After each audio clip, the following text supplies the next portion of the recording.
Hi, my name's Madison. I'm a PT student that's going to be working with you today.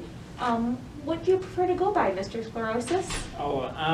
Just Arthur. Most people call me that. Okay, Arthur. So today I'm here to talk to you a little bit about arteriosclerosis and coronary artery disease. It says here in my chart that you just had a coronary stent put in place to help with your arteriosclerosis. Is that correct? Yeah, that's correct. Okay. So I just want to tell you a little bit about arteriosclerosis and coronary artery disease. We made up this pamphlet for you that just gives you some more information, and it talks a little bit about how not smoking and not drinking and physical activity can help you with these conditions. So I'll let you read through that at home, and I'm just going to explain to you a couple things, okay? Okay. So arteriosclerosis is when there is a hardening and thickening in your arteries. And the main thing that your arteries do is they deliver oxygen and nutrients all over your body. So to all your muscles and all your organs, which is really important for all of your daily functions, right? Yeah, I guess so. So we want to make sure that you're staying really healthy and we aren't getting any hardening or thickening of those arteries. And then coronary artery disease is when you have arteriosclerosis, but specifically in your heart. And that increases the dangers because you might have a cardiac event such as a heart attack. And it just means that your heart isn't able to get oxygen and nutrients to itself, and then it can't pump the blood to the rest of your body. That's kind of scary. Yeah. But I don't know, things have just been so hard recently, and like maybe it's just my time to go. Like I think that it was my destiny to end up this way. Like, for instance, did you know that sclerosis isn't even a family name? My parents' name is Ralph's, and he's a physical therapist. You would think that he would know better than that to name his kid Arthur Sclerosis. So anyway, I just think I've ended up at least the way they wanted me to. So, well, Arthur, I hope in our discussion today we can change some of your opinions, and I can give you some tools so we can get you back to living a healthy, happy lifestyle. I hear that you want to return to work. That's one of your big goals. That's true. I do want to go back to work. And I just want to tell you that if we do some of these steps, then hopefully we can get you back to work. So the first thing that I'm going to talk to you about today is I hear you have a habit of smoking. Yeah, smoking is just kind of like the one pastime that I get to have now. Like, I don't get to go fishing and things are just tough, so it just really calms my nerves. So you like to go fishing then? I do like to go fishing. It used to be one of my favorite pastimes. Well, I wonder, and I think that if we get some of your health concerns under control, we might get you back to fishing one day. Well, that would be nice, I think. So one of the things that smoking does is it's a really big contributor to that coronary artery disease. So even though it might be calming you in the moment, it's really not so good for your heart and delivering all of the oxygen and nutrients that it needs. So if we can reduce that smoking, it's really going to help your overall health a lot. Oh, well, that would be helpful because anytime I do anything to exert myself, it seems like I just wheeze really bad and like it just makes it so I don't really want to do anything. So that's crazy to hear that smoking makes that worse. So I'm hearing that you're having some shortness of breath with physical exertion? Yeah, I sure am. Okay.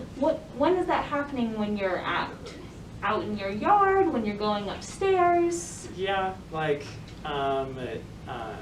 it's my job to take care of the yard, and so like I can only be out in the yard for so long, and so after a little while I start to wheeze and all that stuff, and going upstairs is just not very fun. Like, whoever made stairs is just a terrible person. Like, it seems like a cruel and unusual punishment.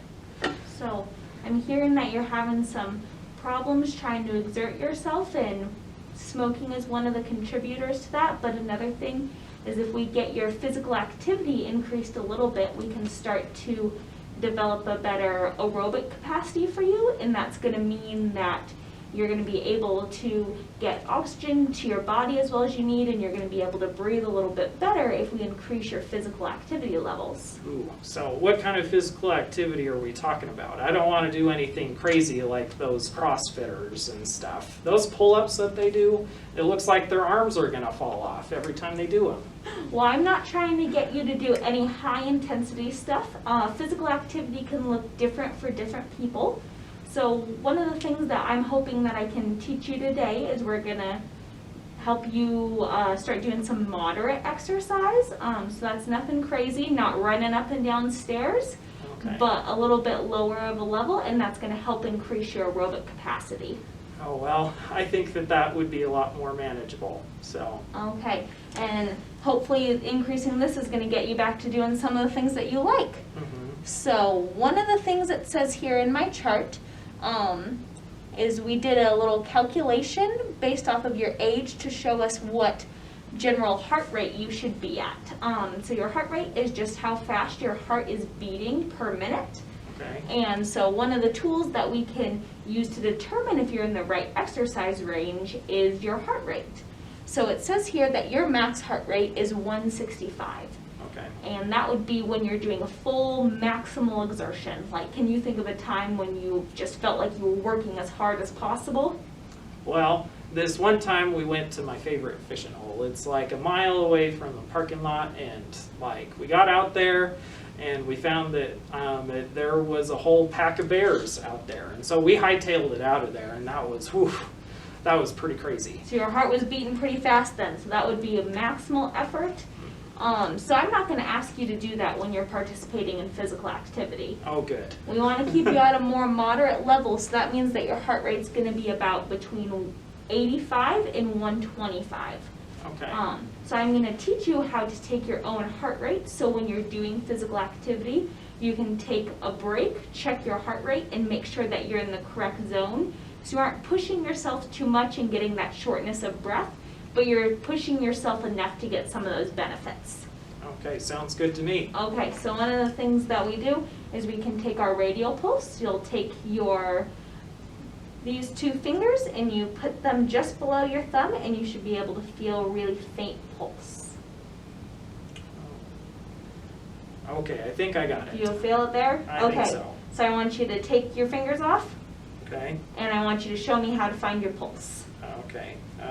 You said at the base of my thumb? Mm-hmm. Okay, and you just kind of like feel in here, and you're supposed to feel your heartbeat. You feel your pulse there, Arthur? Yep, I feel it now. Okay, great. So now we're going to practice calculating your heart rate. So what we're going to do is I'm going to time you for 15 seconds, and you're going to count all the pulses that you feel, Okay. and then we're going to times it by 4. Are you ready? Yep. And go.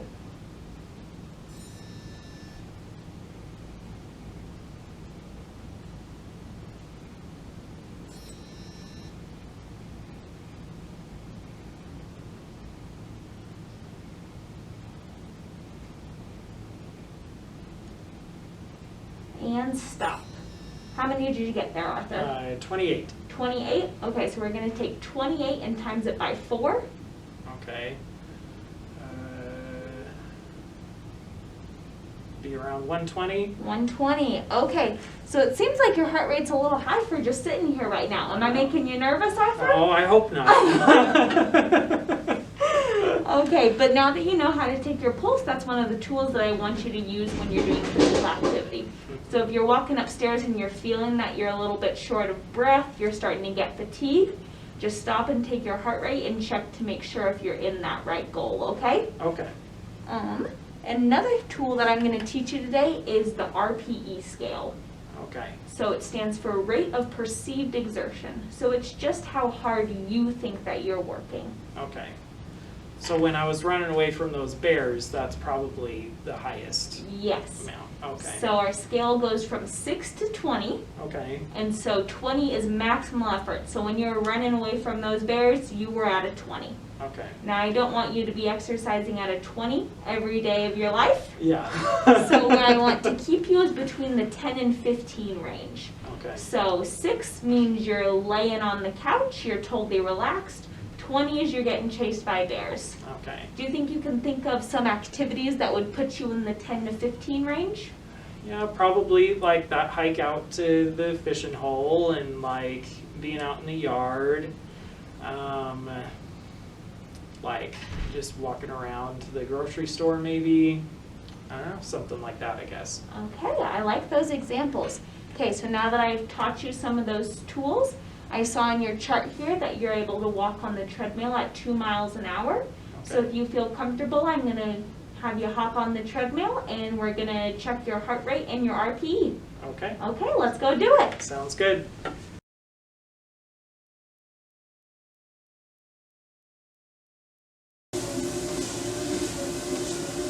Okay, Arthur, we've had you walking on the treadmill for a couple minutes now. How do you feel?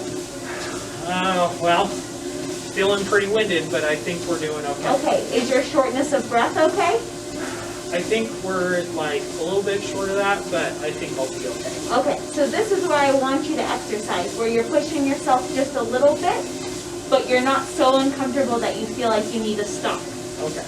So now we're going to practice taking our heart rate and doing our RPE scale. So I'm going to have you press stop on the treadmill. And you want to show me how we find our pulse again?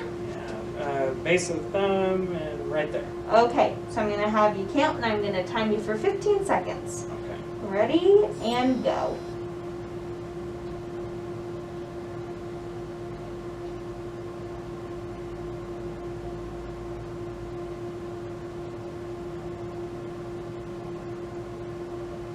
And stop.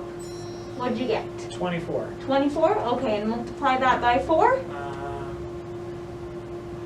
80.